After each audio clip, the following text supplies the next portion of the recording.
Qanaqa rasmlar nazarda tutyapsiz? To'ydan oldin endi qizlik paytimda u bilan biz yaxshi ko'rishganmiz. U bola bilan. Bir deganda "Bab, seni ajrashtiraman" degan gaplarni gapirib, shunaqa gaplarni gapirgan. Qaynotangizga, yo ayangizga, yo dadangizga, yo akangizga aytsangiz bo'ladi shu holatda. Manaqa holat bo'lyapti. Hozir ham o'zingiz ham aytib o'tdingiz, abort bo'lganimdan keyin dedingiz. Bolani meniki deyman, sen mendan qolgan bilan yashayapsan degan gapni gapiraman degan. Hali dunyoga kelmagan farzandingizdan voz kechishga majbur bo'lgansiz.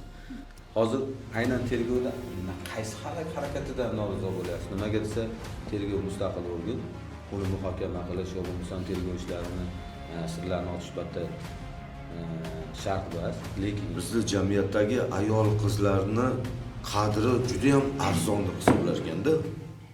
Har bir ayol shuni bilsinki, uni jimgina zulmga chidashga hech kim majbur qila olmaydi.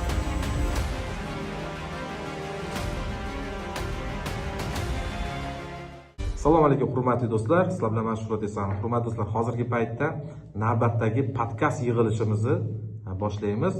Aynan xabarlaring bor, ijtimoiy tarmoqlarda keng muhokamalarga sabab bo'lgan masala shu Oltiariq tumanidagi bo'lgan holat, ya'ni bir oila parokonda bo'lganligi yuzasidan jurnalistik surishtiruv jarayoni olib borilgan.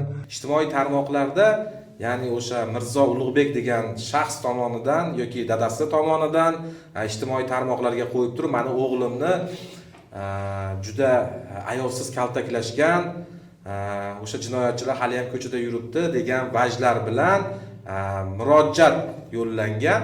Aslida holat jurnalistik surishtiruv jarayonini olib borilganda aynan ta'kidlab o'tishim joizki, bu masalani butun bir Farg'ona shahridagi ijtimoiy faollar tomonidan o'rganishga qaror qilganmiz.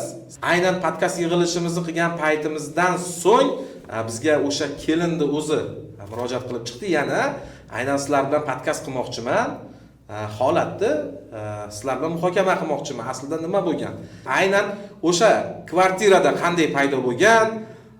Holat o'zi nima bo'lgan? Mana o'zidan qisqacha so'rab olamiz. 2025-yilda 27-iyun sanasi edi. Doktorga ketib turgan bo'lganman, chunki undan oldin abort bo'lib, o'sha o'zimiz больницada yotib chiqqan bo'lgandim. Undan keyin ham holatim yaxshi bo'lmaganligi uchun больницаga ketib turishimdan oldin doktorim bilan gaplashsam, hali doktorda qanaqa lecheniya olgan bo'lsangiz, shuni varag'ini olib kelasiz-ku.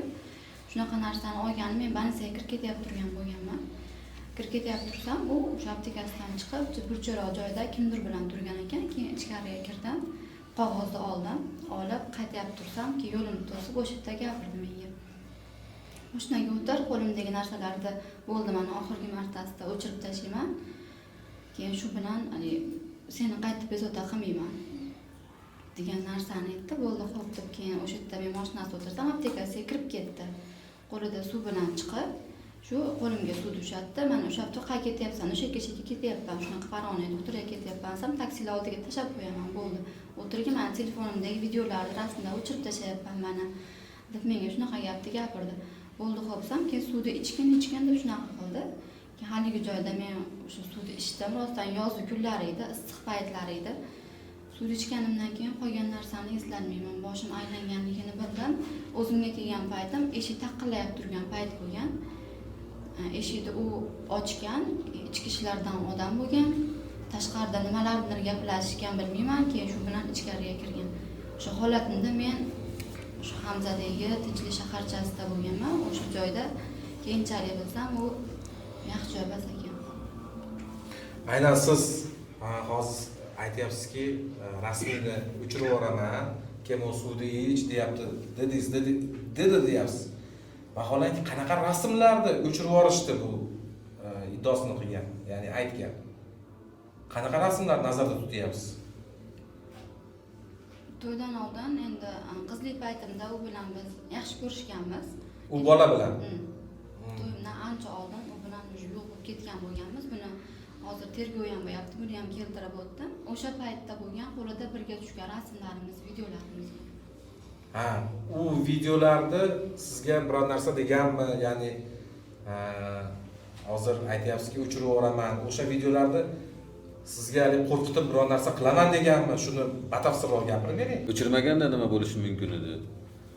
O'chirmasdan u shu paytgacha o'sha mana fevralda boshlagan, 2025-yil fevral oyida boshlagan bu narsani.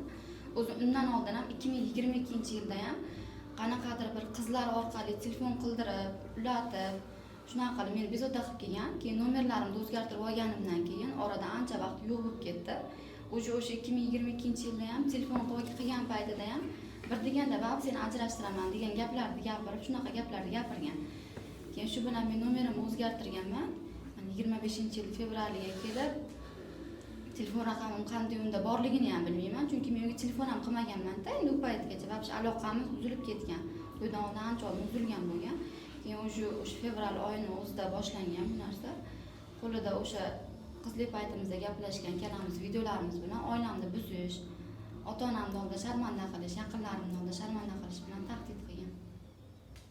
O'sha video bilan, to'g'rimi? Uni qo'lidagi narsalarini meni turmush o'rtog'im ham ko'tara olmasdi. Endi bir kiyimsiz unaqa narsa emas, lekin baribir meni erim ham ko'tara olmasdi. Aniq oilam buzilib ketar edi. Siz o'sha vaziyatda bir qaynotangizga, yo ayangizga, yo dadangizga, yo akangizga aytsangiz bo'ladi shu holatda, manaqa holat bo'lyapti. Nimaga aytmagan shu holatda? Aytolmaganman, nomus qilgan. Qo'rqqansiz aytgan, to'g'rimi? Aynan meni eshitishimga qaraganda, hozir ham o'zingiz ham aytib o'tdingiz, abort bo'lganimdan keyin dedingiz, o'sha holatga qisqachaga to'xtalib o'tsangiz, bolamni nima sababdan oldirgansiz? Shu o'shani qo'rqitishlari, tazyiqlari, bola mendan deyman degan birinchi gap o'sha bo'lgan. Mendan qolgan bilan yashayapti, eringga borib degan, bolani meniki deyman, sen mendan qolgan bilan yashayapsan degan gapni gapiraman degan. Tasavvur qiling, erkak kishining gapiga ishonadi. Men hani bunaqa ish bo'lmagan o'rtamizda degan taqdirimda ham baribir erimga nisbatan xullas yaxshi gap bo'lmasdi. O'shani gaplaridan qo'rqib, o'sha jo'natib yuborgan dorisini qabul qilganman. Keyin holatim yaxshi bo'lmaganligi uchun radomga borganimda o'zi gaplashib qo'ygan doktori bilan birga kelishib, hech qanday bir meni hali roziligimsiz operatsiyaga olib ketib bolani abort qilishgan. Sizni roziligingizsiz abort qilishganmi? Shunday holatim shunday deb borganman ham, ha, Mirzo Ulug'bek aytdi kelishingizni degan u doktor ham. Keyin shu bilan meni qayergadir bitta joyga apparat o'zixonaga meni kirgizgan. U kuni hayitda ikkinchi kun edi. Opa deganman, xususiylar ham bekor bo'ladi-yu, hamma ham biladi-yu buni. Hayit kuni-yu bu desam, yo aniq ashit ochiq bo'ladi. Meni chalg'itib ko'chaga chiqarishgan. Keyin shu bilan men qaytib kelsam, bo'ldi, keyin kelavering deb qo'lida ikkita dori, 3 ta dori bilan menga shuni ichib turasiz degan, keyincha turib degan, yana xabar olaman degan. O'sha 3 ta dorini ichganman. Menda o'sha isitma boshlangan. Isitma qaltirash bilan boshlangan. Kim bergan u dorini? Hozir tasavvur qilyapsizmi, ayblov qo'yyapsiz. Shu holatda bu masalada bir tergov oldi surishtiruvmi, tergov bo'lyaptimi hozir holat? Hozirda 114-modda bilan ish qo'zg'atilgan. Tergovdan rozimisiz? Yo'q, noroziman. Nimaga sabab? Undan tashqari tovlamachilik harakatlari ham bo'lgan. O'sha Mirzo Tovlamachilik ham bo'lganmi? Birinchi o'sha fevral oyida boshlanishida, fevral o'tib o'sha mart bahor oylari edi. Aniq oyini bilmayman. Yo men bilan yurasan degan, yo bo'lmasa katta miqdorda mendan pul so'ragan. U Mirzo Ulug'bekning otasidan bu ishlardan xabari bormi? Bilmayman, menimcha yo'q bo'lsa kerak. Aniqini bilmayman. Sizlarning o'rtalarida bo'lgan ishlar, sizni bilan o'rtangizdagi videolar, ya'ni rasmlarni tahdidi, sizga qilingan tahdid, ya'ni o'sha shantaj yo'li bilan sizni qo'rqitgan-ku video rasmlarda. Shulardan xabari bo'lgan, bo'lmagan otasini? Bilmayman men. Endi aynan oydinlik kiritmoqchi bo'lib sabab so'rayotgani, misol qachondir ko'rishgan bo'lgan paytingizda o'sha baribir otalarini tanigan bo'lishingiz kerak, to'g'rimi? Ko'rmaganmisiz hech ham? Yo'q. Ko'rmagansiz. Mana masalani to'ldirib ketsak, aynan misol dori berdi, ichdingiz, undan keyin o'zingizni yomon his qildingiz, ha? Mana misol bola tushdi ham deylik. Undan keyin birorta huquq-tartibot organlariga murojaat qilganmisiz? Yo'q. Ha, keyin mana shunaqa ishlar bo'lib ketgandan keyin huquq-tartibot organlariga murojaat qildingiz, to'g'rimi?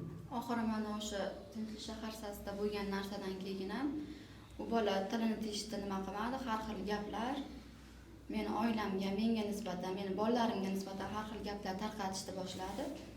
O'shandan keyin men 102 ga ariza qilib chiqdim.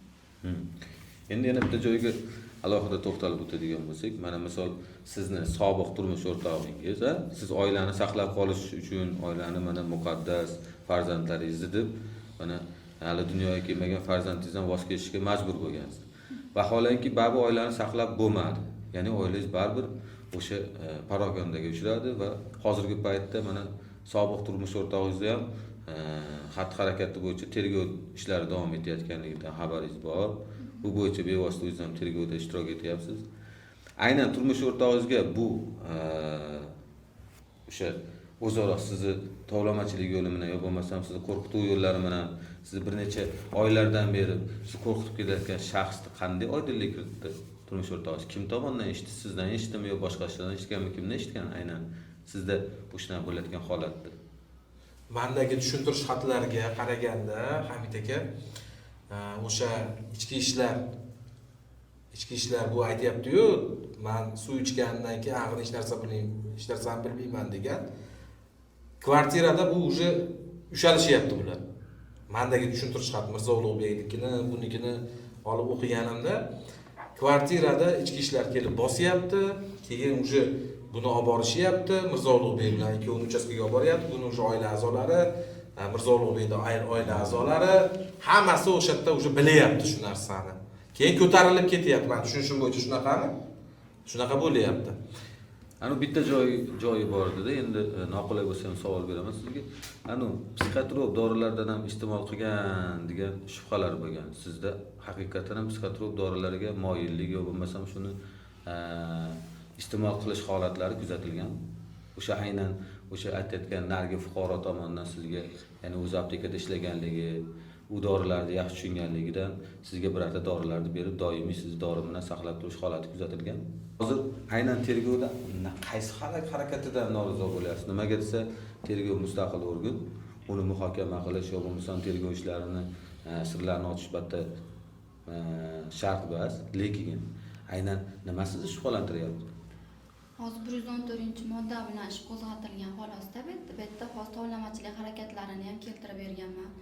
Tergovga o'sha nima qilishib turganda, so'roq savol qilishib turgan paytda tovlamachilik harakatlariga, tahdidlariga huquqiy to'liq baho berishmaganidan noroziman.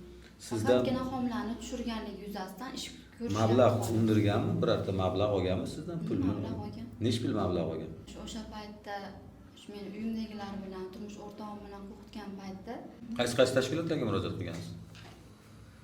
U tergovdan norizo bo'lib murojaat qilganmisiz yo sizni hayotingizga, doimiy o'sha hayotingiz buzilib ketishiga yo farzandingizni nobud bo'lishiga va hayotingizni o'sha buzilib ketganligi holati bo'yicha huquqiy umumiy baho berishni so'raganmisiz? Murojaatlarning mazmuni nima? Qisqacha mazmun. Nima talab qilgansiz o'zi? tergovda to'liq xolisona baholashlarini qilgan. Ya'ni agar huquqbuzar aniqlanadigan bo'lsa, qonunda oldida javob berishi. Javob berishi. Endi mana buzilib ketgan oilani tiklash masalasi bo'yicha yo bo'lmasa uni parokanda qilganga nisbatan qanaqa jazo qo'llanishini talabdorisiz? Ona sifatida, ayol sifatida, hozirgi paytda dunyoga kelmagan chaqaloqni yo'qotgan ayol sifatida nima talab qilishingiz mumkin? Oilangiz buzilib ketdi, eshitishimizga qaraganda. Oila buzildi, tug'ilmagan farzand, tug'ilgan farzand yetim bo'lib qolyapti. Demoqchimanki, bir qancha bu yillar davomida odamni qiynaydigan masalalarda bu siz nima hozirgi paytda adolatni nimadan oqtaryapsiz? Nimani adolat deb bilasiz o'zingiz? Shaxsiy fikringizni aytingchi. Lekin meni birinchi ariza berishimdan maqsad hali ikkita farzandim bor, bilasizlar. O'shalarning oldida ham nomim tiklanib, mana nima desam bo'ladi. Hozir o'sha ko'chada meni yomon otliqqa chiqarib bo'lishganda bunaqa gap so'z bo'lgandan keyin birinchi maqsadim shu nomim tiklab, idadan keyin bolalarimga ham hali baribir gap yetkazadi bizda qishloqchilik, shularning oldida oqlanib chiqish hozirda. Men oilam buzilib ketganligi, keyin hali tug'ilmagan bolam nobud bo'lganligi, undan tashqari mana har xil tahdidlari, shantajlari oylab yillar davomida meni qiynab kelganligini hisobga olganda unga eng oliy jazoni qo'llashlarini so'rar edim imkon bo'lganda. Keyin shuni aytishim kerakki, eshitishimcha mendan tashqari u bittagina meni oilamda emas, mendan tashqari yana ikkita ayolning oilasini buzgan ekan. agar unga bir qat'iy bir chora ko'rilmasa, mendan keyin ham yana nechtadan nechta oilani buzib yubormasligiga kim kafolat beradi? Men nima gap savol beray bu qizga? O'sha yigitni o'zini oilasi bormi? Yo'q. Uylanmaganmi hali? Demak, uylanmagan bo'lsa, bizning jamiyatdagi ayol qizlarni qadri juda ham arzon deb hisoblar ekanda. O'sha eng oliy jazo so'rayapsiz-ku, shu fikringizga qo'shilaman men. Agar haqiqatdan ham mana shu aytgan gaplaringiz onda tasdiqlansa, mana shu eng og'ir jazoni olishga majburda u yigit. Bizni hali jamiyatimizda ayol qizlarimizni qadri arzon emas. Avvalambor bu mavzuda gapirishim juda og'ir. Bu chunki bu muammo jamiyatda muammosi hisoblanadi. Ma'naviyatda buzilishi hisoblanadi. O'sib kelib turgan kelajak avlodda bu ko'rgan narsalarda, bu bilgan narsalarni ko'rish kerak deb o'ylayman. Albatta to'g'risi meni bitta narsa sizga savolim bor. Siz o'sha birinchi marta o'chirib tashlayman deganda o'chirtirganmisiz videolarda, o'sha zapislarni? Aytganmisiz o'chirdi? Uxlayib turgan paytida aytgan, shu qo'lidagi narsani ko'zimda oldida o'chirib tashlayman degan. Pulni berganimdan keyin telefonim aptekada qolib ketdi, bahona qilib kirib ketgan. Undan tashqari men u bilan bir ko'rishib nima qilgan joyimiz bo'lmagan. Keyin o'sha 27-iyun sanasida rostdan qo'lda telefoni bor edi. Videoda rostdan o'sha yerda ham ko'rsatgan menga, mana turibdi degan. Undan tashqari Telegramda ham ash videolar to'xtamay menga tashlar edi. Telegram, Instagram orqali tashlar edi videolarni. Bu albatta to'g'risi men bu oliy jazoni so'rayapsiz bu insonga. Oliy jazo bersa ham bir kun chiqadi-da. Bu jamiyatda bir kun mana shunaqa holat bo'lgandan keyin, bitta oila buzilgandan keyin, boshqa bo'lgandan keyin, ertaga Ahror akam aytgandek, bizda oilani sha'ni qadr qiymati qolmaydi. Ko'rgan boshqa ayollarga ham fikr kelishi mumkin-da, yashayapti-yu, yuribdi-yu, mana qilib yuribdi-yu deyishi mumkin. Biz erkakmizda, avvalo biz erkaklar sababchi. Men ijtimoiy tarmoqda ham masalani hozir gapiraman, sababi biz erkaklar erkak bo'lishimiz kerak. Avvalo nafsimiz uchun, bir soatlik narsa uchun hech qachon erkaklik g'ururimizni to'kmasligimiz kerak avvalo. O'sha tergovchi ham hattoki ichki ishlar organi bo'ladimi, har bitta erkakman degan shuna oilasida shuna muammo tursa o'zini ushlab tura olmaydi deb bilaman. Men psixologman degani ham ushlab tura olmaydi, o'ziga javob bera olmaydi. O'g'il bola otasi chiqib olib tarmoqda nima qilgan, bolamni voy nima qilgan, bolasiga yotkizib qo'ygan deb dodlayib turgan o'sha otasiga aytaman, yana aytaman, sen rassolmisan, erkakmisan, yoshing katta bo'lsa ham aytaman. Inson bo'lgan avvalo. Sana farzandingga beayb borki Allohdan, beamr, tikon kirmaydi aslida insonga. Bu mavzuda gapirish juda og'ir narsa-da Hamid aka. Hozir gapirib olishimiz ham bor. Bitta oila barbod bo'lib, ertaga u farzand kelajagi nima bo'ladi? Avvalo o'sha shaxsni ismini ham tilimga olgim kelmayapti. Bizni muslima opa-singillarimizni sha'ni va qadr qimmatini himoya qilish o'rniga ularning sha'nini bulg'ab yurib, ularning or-nomusini shunchalik nima qilayotgani haqiqatan oliy jazoga loyiq. Agar haqiqatan imkoni bo'lsa, uni oliy jazo bilan jazolash kerak.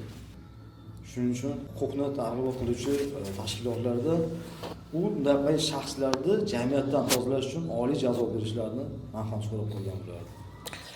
Shuni ta'kidlab o'tishim kerakki, aynan shu qiz masalasida hozirgi paytda adashmasam bir qancha moddalar bilan jinoyat ishi qo'zg'atilgan deyilyapti. Bu qizning gaplari bu juda og'ir gaplar, og'ir ayblovlar hisoblanadi. Jamiyat shu darajada agar bu bor gaplar bo'ladigan bo'lsa, bu jamiyat shu darajada buzilganini ko'rish bu juda alamli hisoblanadi. Aynan bu holat bo'yicha yuqori turuvchi instansiyalar, ya'ni prokuratura organi, ichki ishlar, mana tergov departamenti shu holatga yaxshiroq e'tibor qaratishlarini so'rab qolamiz. Sababi ushbu holat bu juda achinarli holat deb bilamiz. Sababi bu yerda oila instituti parokonda bo'lyapti. Aynan biz bu narsaga e'tibor qaratganimiz bu bir narigi tomonni ijtimoiy tarmoqqa chiqarganligi, ya'ni o'sha mani o'g'limni urdi, yuzlarini ko'kartirib tashladi, o'sha qanaqadir shaxslar tomonidan deya murojaat qilgan edi. O'sha murojaatni ijtimoiy faollar, Farg'onadagi ijtimoiy faollar tomonidan o'rganish olib borildi. Oxir oqibat bitta oila parokonda bo'lganligi, bolalar yetim qolganligi, mana hozirda negadir tergov organlaridan norozi bo'layotganligi bu qizni. Ushbu holat bo'yicha o'sha tergov departamentiga ham iltimos qilib qolamizki, Farg'ona viloyati tergov departamentiga hamda Farg'ona viloyat prokuraturasiga iltimos qilib qolamizki, ushbu holatga yaxshiroq huquqiy baho berishlarini, barcha detallarini obdon o'rganishlarini so'rab qolamiz. Ushbu murojaatimni O'zbekiston Respublikasi Prezident administratsiyasi rahbari Saida Mirziyoyevaga hamda Oliy Majlis Senati raisi Tanzila Narbayevalarga yetkazishlarini so'rayman. Ushbu vaziyatda to'liq qonuniy huquqiy baho berishlarini so'rayman.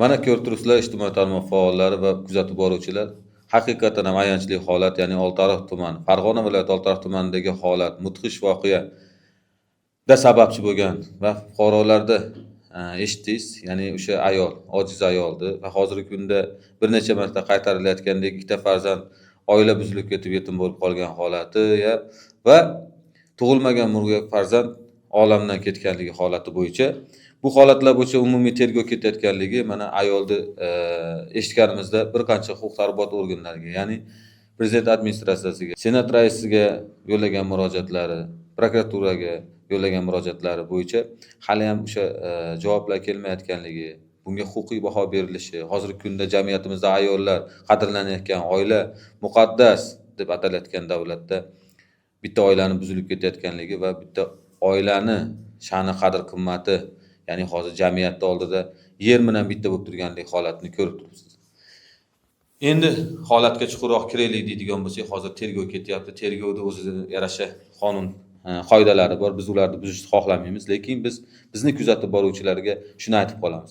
Aynan siz nima degan bo'lar edingiz? Siz o'zingiz qanday fikrga borgan bo'lardingiz? Bu yerda jicha jumboli masalalar bor. Biz o'ylaymizki, hech kim ayollarni, ya'ni ojizalarni ayblashdan yiroqda. To'g'ri huquqiy baho beriladigan bo'lsa, haqiqatan ham majburlik, haqiqatan ham qo'rqitish, haqiqatan ham oilani yo'qotib qo'yishlik yo bo'lmasa farzandlarni yetim bo'lmasligini istagan har qanday ayol, har qanday narsaga rozi. Hozir holat bo'yicha men shuna tushundimki, ya'ni ham abort qildiryapti.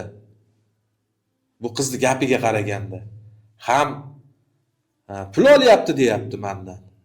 Rasmini o'chirib yuborish evaziga deyapti. O'chirib yuboraman, o'chirmadi meni rasmimni. Ham bitta oila parokonda bo'lyapti. Bu juda ajoyib masala-da. Bir necha oylar oldin ijtimoiy tarmoqlarda bong urilgan, ya'ni bitta go'yoki hech qanaqa aybi yo'q inson moshinaga tiqib ketilganligi, uni samasud qilishganligi, o'ldirishga harakat qilinganligi holati bo'yicha ijtimoiy tarmoqlarda bong urilgan. Lekin aslida holat o'zi mana bitta mushtipar, ya'ni nochor, ya'ni men imkoniyati bo'lgan bilan, puli bo'lgan bilan, oilasi bo'lgan bilan, lekin bu ayolni noqulay vaziyatga keltirib, undan foydalanib, undan mablag'lar undirib, yo bo'lmasam uni o'sha dunyoga keladigan farzandini u deyman, bu deyman deb turib, hali u tanlash huquqi bor edi u bolani, tug'ilish huquqi bor edi, yashash huquqi bor edi uni. U kerak bo'lsa o'zini millatini yo bo'lmasam dinini tanlash huquqiga ega bo'lgan inson, ya'ni mukammal insonni hali dunyoga kelmasdan burun o'shani yo'q qilish. Bu gumonim, ya'ni gaplardan, bu qizni gaplaridan kelib chiqib ekan nima bo'lyaptiki, demak oldindan bir hamkorlik qilib kelishganligi mumkin. Demak qo'rqmasdan o'sha nimani ham ayolni ham, hozirgi ayolni ham ogohlantirmasdan, hech qanday nima qilmasdan ichkizib yuboryapti. Oldingi ayollarda ham shunaqa qilgan bo'lishi mumkin. Ular lekin ichki ishlar yoki boshqa organlarga xabar berishmagan bo'lishi mumkin. Oilani saqlab qolish uchun, boshqa qilish uchun xabar berishmagan, lekin bu qiz xabar beryapti. kech bo'lsa ham. Kech bo'lsa ham. Lekin mana shu o'zi turmush qurmagan, mana muqaddam aytib o'tildi, turmush qurmagan erkak, ya'ni o'sha hozirgi paytda gumonlanuvchi bo'lib tergovda o'tayotgan shaxs, hozir qismida jabrlanuvchi bo'lib o'tayotgan shaxsda o'zi aynan o'zi oila qilmaganligi, oilani tushunmasligi va o'zi ham tibbiyotga daxldor bo'lgan inson bo'lganligi bu eng ayanchli holat. Ya'ni ertaga odam sarosimaga tushib qolganda yurib kimga boradi? Doktorga boradi. Kimga boradi? Aptekaga yurib boradi. Ya'ni ikkosi ham agar til biriktirib bunaqa jinoyatlar qilinganligi isbotini topadigan bo'lsa, bu jamiyatdagi haqiqatdan ham eng katta katastrofa. Eng katta nuqta. Mana shu qizni so'zlaridan kelib chiqib, haqiqatan ham tibbiyotga bo'lgan mani ishonchim ozgina bo'lsa-da so'ndi. Sababi yaxshi emas. Bu o'sha aynan esimda qolmadi hozir, o'sha tibbiyot xodimi buni farzandini o'sha abort qilgan, so'ramasdan, so'roqsiz dori ichirib, mazzasini qochirib deyapti. Abort qildi bolamni deyapti-yu. Aynan mana shunaqa shifokorlarni jamiyatdan umuman qaytib shifokorlik qilishdan chek qo'yish kerak-da. Yana bular agar faoliyatini davom ettirsa, qanchadan qancha kelinlarni aynan mana shu o'sha yigit til biriktirgan baribir tibbiyot bilan bir xil ekani keladi. Bu aptekada, bu tibbiyotda baribir hozir yashirish kerak emas. Ko'p holatlarda bir doktorga borsangiz, o'zini aptekari bor-da, o'shanga bor deydi. Retsept yozadi, o'shanga bor, o'sha beradi senga arzonroq deydi. O'shani aksi bo'ladi, lekin u yerda ham bir xil narx, lekin o'sha bir-biri bilan kelishib olgan bo'ladi-da. Moddiy manfaat yo'lida aynan o'zini kasbiga xiyonat qildimi, umuman tibbiyotdan olib tashlash kerak. To'g'ri. Bu eng o'rinli nuqta, to'g'ri aytyapsiz. Afsuski O'zbekiston Respublikasida bir qancha qonunlar va konstitutsiya o'zgartirishlar kiritildi, lekin biz ham bir necha yillar oldin taklif bergandik, ya'ni nima? Agar tibbiyot xodimi u inson hayoti bilan bog'liq va insonni bevosita sog'lig'iga daxldor bo'lgan insonlar korrupsion holati kuzatiladigan bo'lsa, yo bo'lmasa insonlarni noqonuniy nobud qilayotgan holatlari bo'ladigan bo'lsa, uni shuncha yil o'qib qo'lga kiritgan, ya'ni o'sha diplomlarini analiz qilib masalasini ko'targandik. Lekin bu hech qanday takliflar kiritilmadi. O'ylaymizki, bunaqa holatlar to'planib qachondir huquqiy jamiyatda shunaqa qonunlar ham tartibga qo'yiladi. Qo'yilishi kerak. Kun mavzusi shu bo'lib qoldi. Nima desa, ertaga balkim o'sha dorilar noto'g'ri ta'sir qilib olib turib, o'zi ona va bola nobud bo'lib qolish ehtimoli baland edi. Endi afsuski biz oxirini ham bilamiz nima. Biz tavakkallam aytaveramiz, nima bo'ladi bunaqa holatlarda. Bunga jazo qo'llaniladi, qachondir jazodan ozod bo'ladi. Yo bo'lmasam o'sha chetlatiladi tibbiyotda, lekin xususiyga borib ishlayveradi. Mana shu jamiyatda og'ir nuqtasi.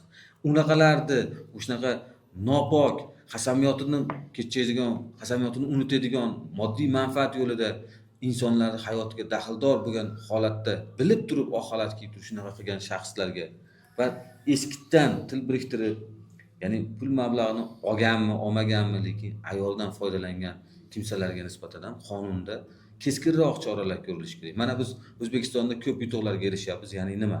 Yaqinda mana ko'pchilik xabari bo'ldi, ya'ni o'sha pedofillarga, ya'ni o'sha voyaga yetmagan yo bo'lmasam o'sha yoshiga yetmaganlarga nisbatan butun umr qamoq jazosini, bu eng katta yutuq. Demokratiya davlatida bu eng katta yutuq. Ya'ni bizni kelajagimiz, farzandlarimizni haqiqatdan ham qonun himoya qilayotganligini mana yaqqol isbot. Endi biz nimani xohlayapmiz hozirgi kunda? Hozir biz oila institutida va hokazo bu gaplar ko'p, lekin biz shuni xohlardikki, oilalarni buzayotgan, oilalarni buzmoqchi bo'lgan yo bo'lmasam tug'ilmagan, nobud qilayotgan farzandlarimizni nobud qilayotgan, kelajakda nobud qilayotganlarga nisbatan ham keskinroq choralar. Ya'ni ularni ham o'sha bitta mutaxassisni diplomini olib qo'ydi, hech kim emas o'sha.